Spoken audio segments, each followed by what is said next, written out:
زندگی کیسے گزارنی ہے۔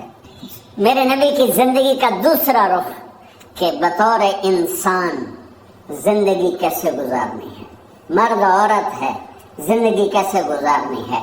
پہلا رشتہ جو قائم ہوا دنیا میں وہ ہے خامد اور بیوی، حضرت آدم اور حوا کا نکاح ہوا۔ اللہ تعالیٰ نے عورت کو کمزور بنایا تو پہلے دن سے اس کو عزت اور احترام دیا تاکہ ساری زندگی اس کمزوری سے ناجائز فائدہ نہ اٹھایا جائے بلکہ اس کو عزت دی جائے۔ کہ آدم علیہ السلام کے لیے مٹی اکٹھی کی، پانی ڈالا، گوندھا اور ایک اسٹیچو بنایا اور ڈال دیا۔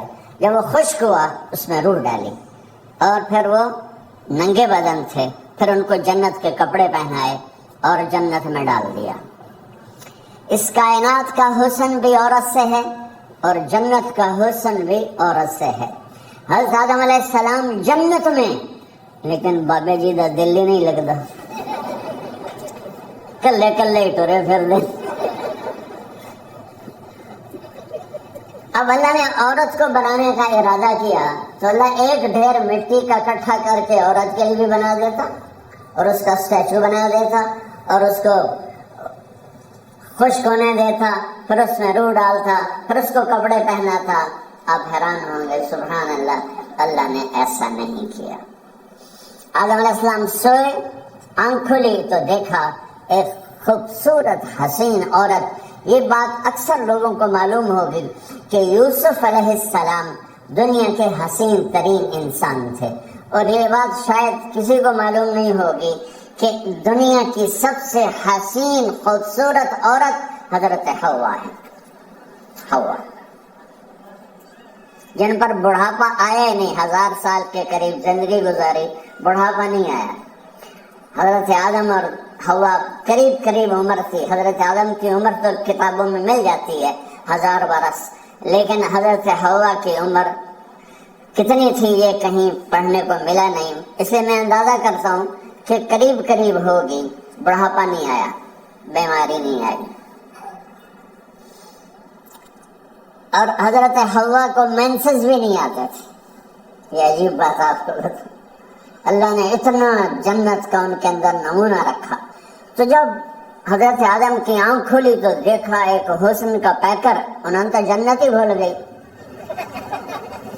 کہنے لگے یا اللہ ہن دل تھریا جا،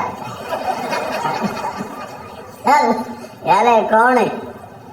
یا تیری بیگم؟ واہ جی واہ، موجاں ہی موجاں۔ تو اللہ تعالیٰ نے نکاح پڑھایا۔ سبحان اللہ، اپنے نبی کی شان دوبارہ سنو۔ تو اللہ نے کہا آدم اپنی بیگم کا مہر ادا کر۔ تو وہ پوچھنے لگے کیا مہر ہے؟ دیکھو ایک بات سنو، مہر کسی کی بیٹی کی قیمت نہیں ہوتی۔ $1 ہو یا $1 ٹریلین ہو، بیٹی کی کوئی قیمت نہیں ہوتی۔ یہ ایک نشان ہے کہ اس بچی پر اب یہ جو خامد ہے وہ موت تک خرچہ اس کے ذمہ ہے، بیوی کے ذمہ خرچہ نہیں ہے۔ خامد کما کے لائے گا اور اپنی بیگم کو کھلائے گا، اور بیوی گھر کی ذمہ داری نبھائے گی۔ تو خیر وہ الگ بات چلی جائے گی۔ اللہ تعالیٰ نے کہا کہ مہر ادا کرو۔ کہا جی کیا مہر ہے؟